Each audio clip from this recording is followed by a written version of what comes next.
Hi everyone, welcome to the third episode of the 5 Fundamentals of Foosball. Quick reminder, control, set up, read, decide, execute. So this one's all about reading.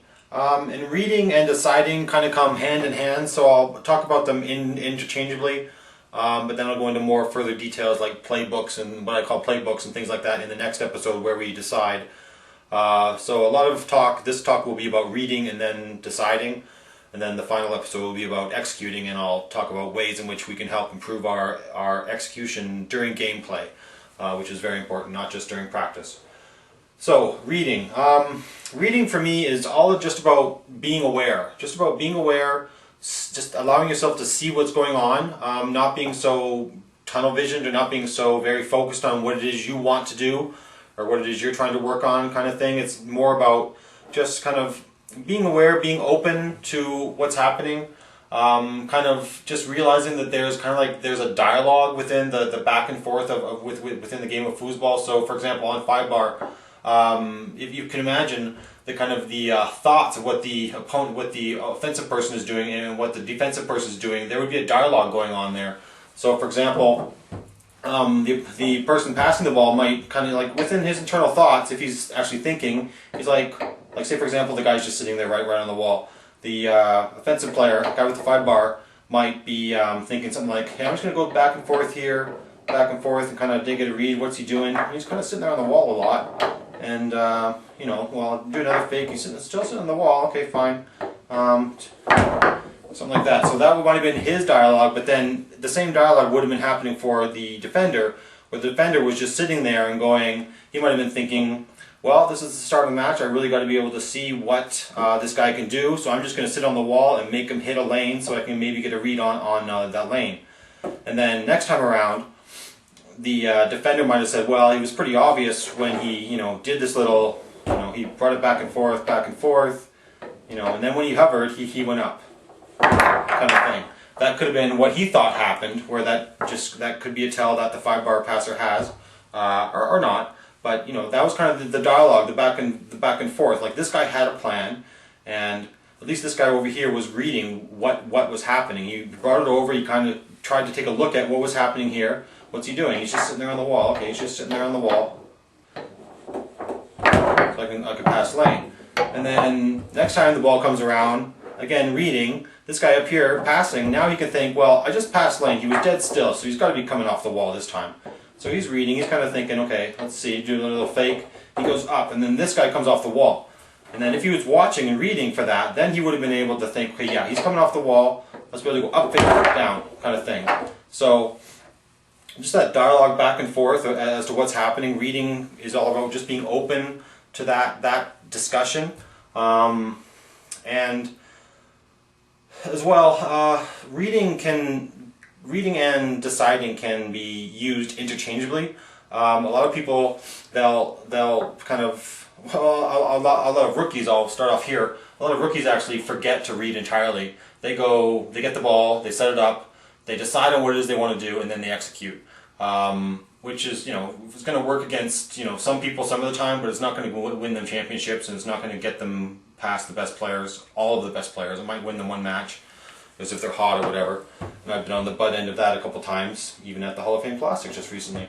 Anyways, so reading and then deciding, or you can decide and then read for that hole that you chose. Say for example, the guy can decide, okay, it's been a while since I've done a down, so I'm actually going down this pass. Even before I do a read, I just got the ball, say it was my serve, I'm going down. So he's going to read, now he's got a thought in mind, he wants to read how he can go down.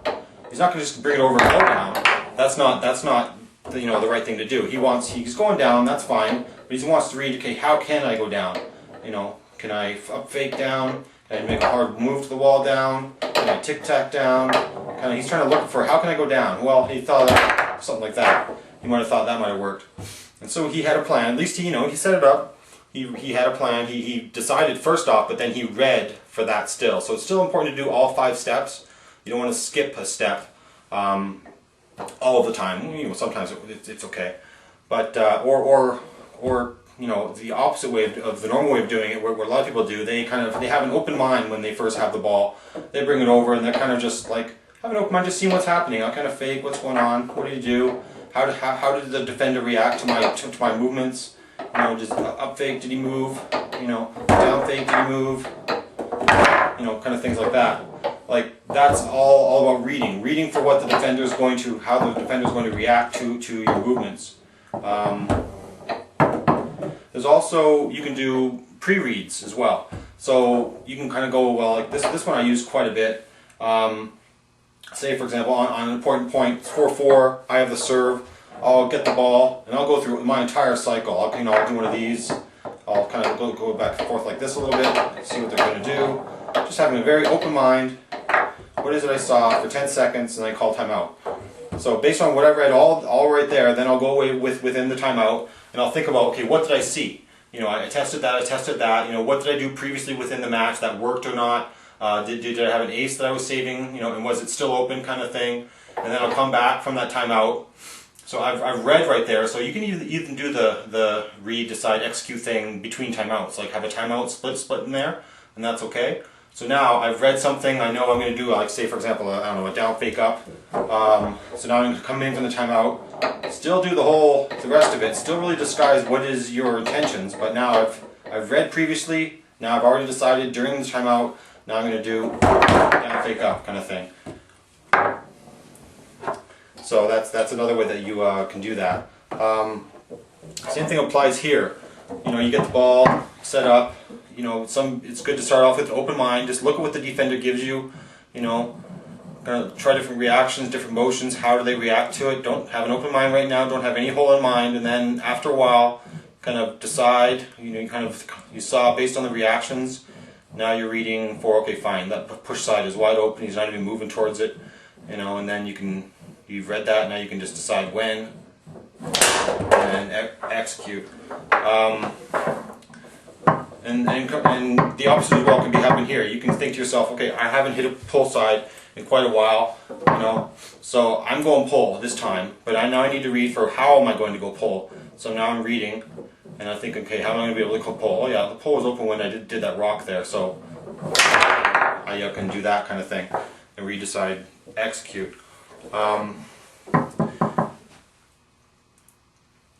So I'm going to stop this video for now and then start the next one where we talk about reading for hole, reading for man, and all different types of reads that we can do.